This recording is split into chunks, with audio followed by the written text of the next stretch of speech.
Yes, saya. HGTV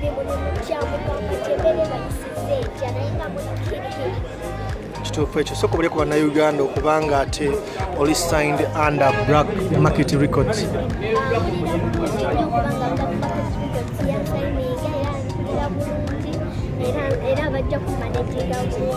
Kituufu ekyo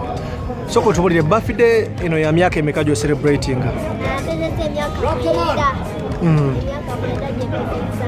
Kituufu ekyo soko tubulire weewulira otya okubanga otuse ku luno olunaku lwo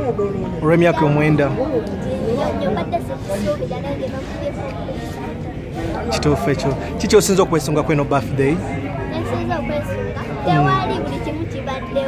Yeah. Okay, baka kibowereza abawagizi babakulaba right now ku HGTV? Obaka bwebaweereza babere ku HGTV tebavaako bafolowinge ku Facebook page yange amanya Felista the Superstar, basubscribing YouTube channel yange amanya Felista the Superstar, bafolowinge ku Instagram amanya Felista the Superstar. Ekisembayo bafanisi bange mwenna bali ku HGTV banominatinze mu MTN Hip Hop Awards batadde mu categories 2 esooka Central Artist of the Year, eyokubiri Female Artist of the Year. Central Artist of the Year category ya kubiri, then Female Artist of the Year category ya musanvu. So nsaba muvotinge buli kannaku muvotinge kuba kikirizibwa muvotinge tusobole okuwiniga ezo awaadi ebbiri.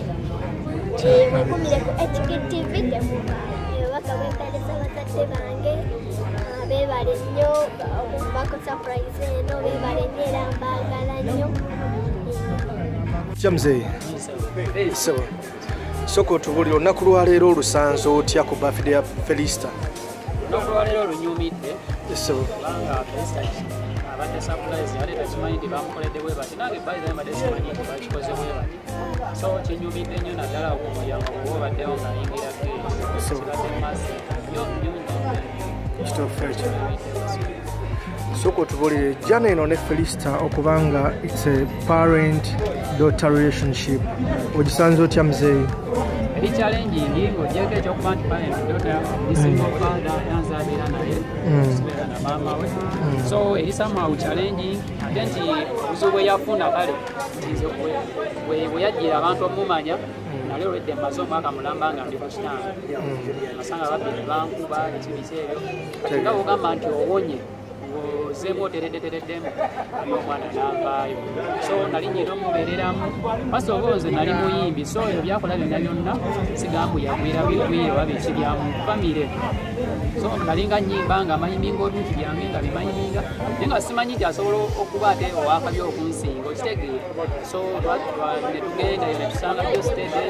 ne bamuchallenginga awo nga bw'omanyi abantu bagala ochallenginga obwana bwe basanza bwana ne kakuba rap eyagabye Josene n'atuteeka ku social platforms eyali entandikwayo nga bwe nkunyonyole ndi nange nali muyimbi nga bw'omanyi gundi hasoza okuyiba owozimanyi. So nagenda olaba omwana afuddeyo wali, so nalabanga nze afuddeyo kama Katonda wange twakyagala ddala ekigaana kati essaawa era ensonga nkibeerako nnyo nfaako nnyo mu traininga okuwulirira be n'empisa abantu we beeyisa talina kubawa amalala talina kukola ki. So basically otugambye nti oli muyimbi naawe nga bwe watandika okubalaga na biki nalega ndoweeko ku bannayuganda akapeera kawaako oyo gwe wakubanga mu biseera byo ekyo sikisobola ekyo kyo buli muntu akinsabye naye nakigana wakita kigana kubanga waliwo abakisookawo ne bakyonoona. Kituufu ekyo. Kati nange saala abantu bandabiremu eyo mangu naye nga musiki wange yali wakabeera bwe mba mutadde kati fulaadi naye sisobola muta asokeddeko omwana ye yansingako nenzikiriza so sijja kuba naye nga amazaalibwa ga muwala wo gasanze otya olunaku lwaleero? Amazaalibwa ga muwala wange bambi ganyumidde gabaire gabaddewo gabadde sapozi kubajjo. So naye nga bano baali aba Black Market Records bali bagala mukolewo ma surprise kati jjo babadde bise nga tebalina budde nangamba tukikoning tukikole ku Monday so kati bwe yasimbye mbiyongobero kwa namugamba munnaye nawe embeera ogiraba tusobola kukola birthday nga nangero lyatubanja tusegeera so bamuyiridde amazzi ne tugulawo obukeeke bwa 5 n'alya ne bato banne n'ekigulwa kati yasibye agamba itali bambi ne tukola birthday ne mugamba munnaye birthday bireke tujja kolola naye nga nze mmanyi waliwo ki surprise kati olwaleero ngenze ne mujjayo kusomero mulimba ne mugamba kusole studio aliwo omuntu atwagala naye omanyi tugendeyo kukola ebivuyo tugendeyo kati nganda oluvuddeyo webati gate agenza olaba kamera zonna ati kituufu atidde nga weotota tukipanze era surprise enyuma nga toginaye omanya nti bankoledde erita jo kibanyi bakibannoma naye kati yabadde ejjukira ebiyongobero bya jjo bankoledde birthday kabikibiki era yasinziza ngamba tali kati nekisikirya munkolere birthday nungi kati yabadde superstar bikibikibiki esewe agenza bannaye kituufu ekyo nali agadde otangazemu ku bannayuganda ku kintu kino ekya Black Magic Records mukitegese mutya kiri kitya bannayuganda bandyagadde okumanya ne bafaani ba Felista tusayininga naye contract yaabwe tebatumaneginga nti bamanagers badistributa bakukolera audio ne video bamudistributinga ku social platforms then kati sente ezo ezivaako zikolaki zibana kati wano ground sigala era tuweyiya tubadde tuweyiya togenda basa ba transport togenda basa ba lanchi togenda basa ba renti togenda basa bakumwambaza mwana no bo timu bagenda mwana ku studio kola audio bo ba organizing video bagikole baji uploading eyo baji distributing sente zivaako mugabana percentage ki percentage so ajogera pale tukirizwa ajogera kati wano shows biki ebyo studio zidala byaffe babinonoza yo collaboration je tulimu nabo naye nga si manager baffe batumanage zidala managing nga bwe tubali kituufu ekyo mwe lockdown mugisanze mutya ewamu ne muwalawo lockdown yene bayisize etya generally uganda wange siyina ngeri yekumiza mukuba ndowooza abantu abasinga bonna febe yasinga nawe nakunyonyodde nti namala omwaka mulamba kubanga nali nakadda mu kibuga ate ffe twagemera mu lockdown kituufu kati nasooka nenfuna challenge ezaawo omwana bamuwa basale ku Kampala parents tubeera wakulekaana eyo kate nga nyina okugyayo omwana mutwala ennaku nga buli nnaku nkozesa emitwalo ng'esatu n'ekitundu kituufu ekyo ebyo byansunguwa nyina otwala omwana ku ssomero nyina okukola ki kati ate nali nkyalimu ebyo mu ebyo bwe tugendera mu kitegeera wange bulungi kati gali ninamala omwaka ku stand yonna lenti baali babumanja kitugenze mu lockdown era naye kumpi bbanga nandiyo lirangamba bulaadi wange noonya jodda tukagamba noonya jodda sirina bwebadde nkola omwana naye abadde ansika mwezi okumutwala ku gundi ate jjukira ebiseera bwe yali yakajja nga tetunakola ssente wama nabeera mu challenges ez'amaanyi zotasobola kusuubira mukama katonda yatuyamba tufuna abazirabisa ya omukyala bamuyita ndi Mildred abeera London waliwo omukyala bamuyita waliwo omukyala ali Canada eyo bamuyita Babirye waliwo omukyala bamuyita Pastor Mildred ali Norway waliwo omukyala bamuyita Maggie naye ali Canada Toronto mwana bapimira waliwo n'omukubi w'ebikode Justin Jjuuko omwana bajja ne batutaasa ne batujja mu mbeera eyo so neŋŋamba kati eno emakindi eyo wasobola kutwala mwana nze kumpi n'essomero sina kati mutwala ku ssomero nga sirina buzibu bwonna so basically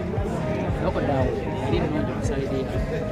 ate aba kyatusiryezo ate tuka omwana alina obeerako kitegeredde abayimbi kati azikira mu mbeera eno ayinza ozikira ddala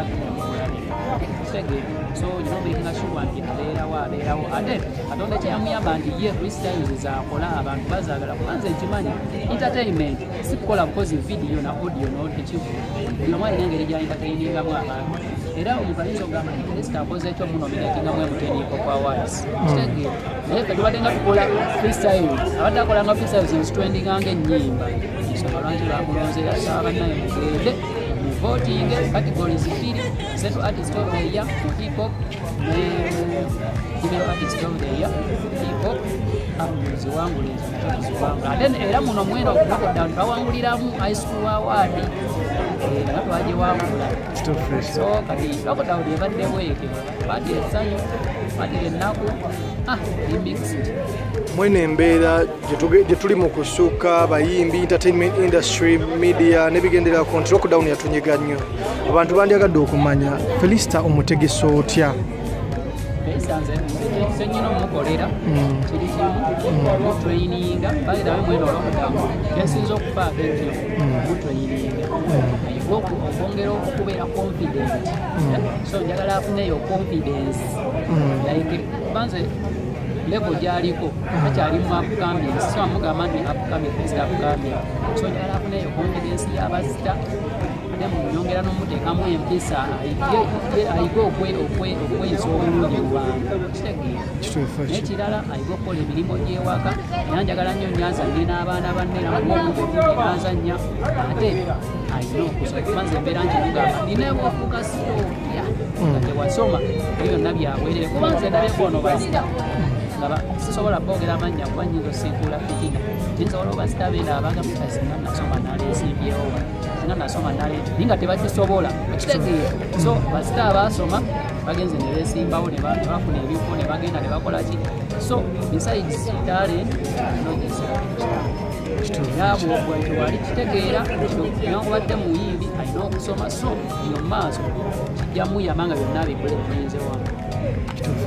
kubaka ki bwe wandyagadde okulekera bannayuganda bakulaba right now kwekigtv bannayuganda obubaka bwe mbalekera abazadde mufe nnyo ku baana bamwe naddala ddala ng'olina omwana omuwala nze sikiririza mu bantu bagamba nti omwana omuwala talina kufiibwako nnyo oba omwana omukazi abaana obawa chances zezimu okitegeera tomanya kuba kati olaba kati nga muzadde wa Namboze Betty Namboze nisanga yalina abalenzi okitegeera naye ate omuwala n'avaamu ng'omuzadde waani waba abakazi abo boolaba abali prominent osanga abazadde waabwe balinanga abaana abalenzi naye olwokuba bonna abawa chances ye Katonda yamanyi nti wenewonawo omulenzi nga Katonda si gwataddeko era biba byabwerere so abazadde naddala ng'olina abaana abawala abaana basapootinge naddala wona omwana we alina talenti yonna omwana mukubize kuba kati talenti buli mugatta kitegeera abaana basamba omupiira abaana babuke abaana babake so bwe obubaka bwembaweereza obubaka bulala bwembaweereza bafolowinge Felicita ku social media ye bamufolowinge ku Facebook page amanya Felicita Superstar basubscribinge YouTube channel ye amanya Felicita Superstar bamufolowinge ku Instagram amanya Felicita Superstar ekirala yazanyeyo ne filimu by the way ate abantu bajagadde n'abantu tebannabakitegeera ina filimu bagiyita Love Live gende mulabe engeri gye yakozeemu mu commenting ekitolabye oba kirungi oba kibi emu ekyogereko n'ekirala bagende bamuvotinge M10 UG Hip Hop Awards olagadde obeeko obubaka obuli special bwoweereza Felicita ku birthday Felicita obubaka bwe muweereza kisooka abeere wa mpisa ekyokubiri teri kintu kijira ku silver plate ojja kutuulawo bakuwa ebyakabi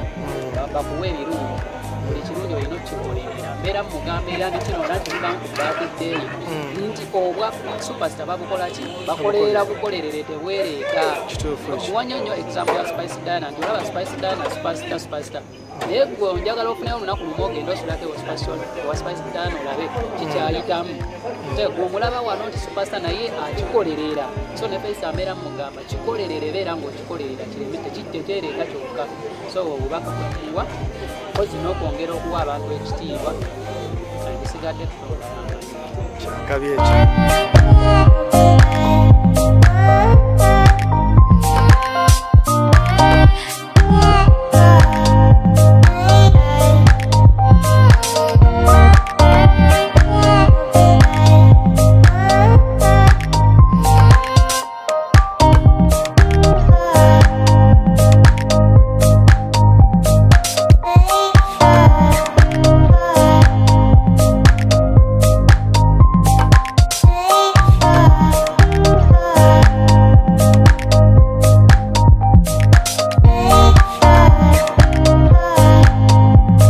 nkwagala biri ebyalagidwa